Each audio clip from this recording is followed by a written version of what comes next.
It's stone throwing time, and the corruption continues. ESPN, ABC have brainwashed the AP sports writers and the coaches in their polling, and of course, we know the playoff committee is a mere puppet for ABC, ESPN, and TV. Now, check this out. Miami is 6-0, undefeated in the ACC. Ohio State and Georgia are ranked higher at 5-1. Ole Miss is 5-2, got blown out by Kentucky, who lost to Vanderbilt,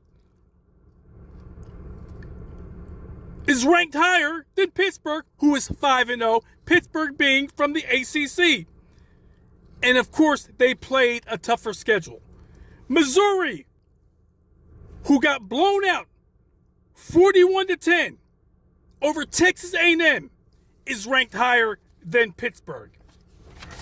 And does the SEC, in their contract, have it where all the announcers must boldly say on each telecast how great the SEC is?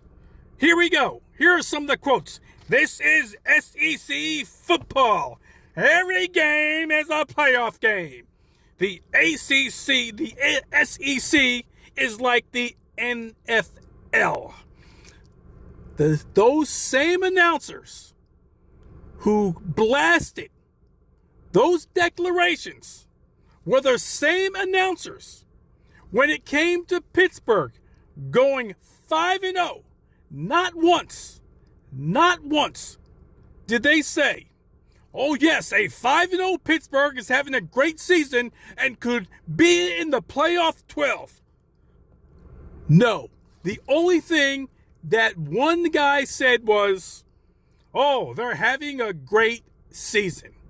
So once again, folks, I'm telling you, the fix is in. ABC, ESPN, the other TV networks, and the football playoff committee. Their goal is to get as many SEC teams into that playoff, and the same can go for the Big Ten. You've been listening to Stone Throwing.